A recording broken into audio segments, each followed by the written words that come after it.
How can school grounds add value to teaching and learning? And how can teachers plan effectively for learning outdoors? Donnie McLeod, HMIe's Link Inspector for Outdoor Learning, explains.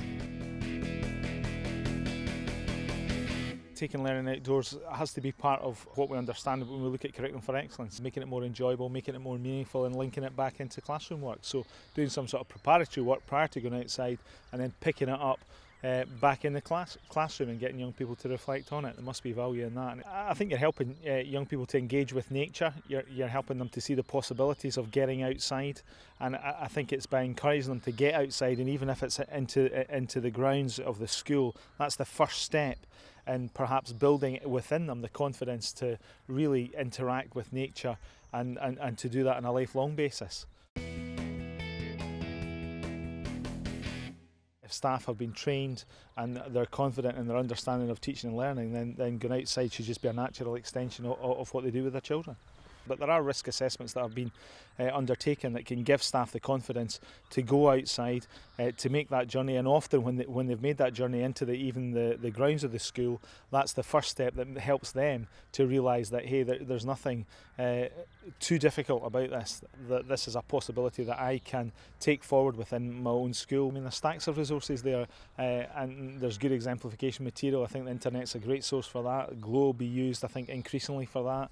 Our own Journey to Excellence site has good examples of outdoor learning and how that's been used well to bring meaning to young people's experience and to help their attainment and achievement. I guess that can only increase as people come to events like this and see the resources that are available to help them and to support them really in making learning more meaningful for young people.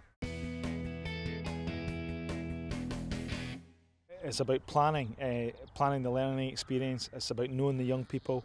It's about knowing their needs and their desires, knowing about the way that these young people progress, knowing their past achievements, their past learning experiences, and planning the current learning experience outdoors, or a series of learning experiences outdoors, with all of that in mind. And also reflecting on that and getting the young people to reflect on it, getting the young people to take responsibility for aspects of it. I think evaluation is crucial. You've got to evaluate what's working well for young people, what needs to improve, and I think we all need to do that, and that's becoming pretty well established in Scottish education generally. Staff are in the habit of doing that, but I mean, I think in terms of evidencing, we've seen some good examples of learning journals, learning logs. We've seen some good examples of children developing logs of photographs that show the progress that they've made, and even using video film clips, DVDs with little film clips pertain to their own experience in the outdoors that they've then got as a record that they can reflect on back in the classroom, and they can reflect on in years to come and realise that there has actually been a lot of value and that these were important first steps in helping them to interact with nature.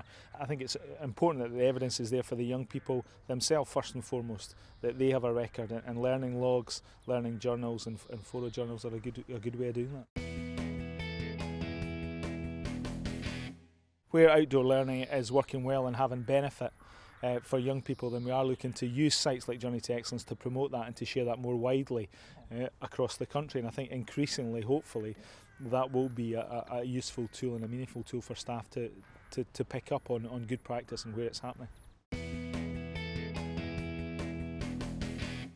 I think I was impressed with the technology outdoors, and I think generally when we're in and around primary school inspections, I think technology is one aspect that primary teachers have difficulty with, and I think just looking at the resources that are there, pretty simple, but providing a key resource like that and a few prompts, and you can see where children's imagination can take them. So I was struck by that. I was also struck by the art outside as well, and I think these specialist areas of the curriculum out with maths and English can sometimes be problematic for staff that don't have a deep insight or a deep understanding of that. And I think some of the work in science as well, you know, it's not just going outside, but it's going outside with easily acquired resources and creating an experience for young people that's really going to be worthwhile and practical and exciting for them.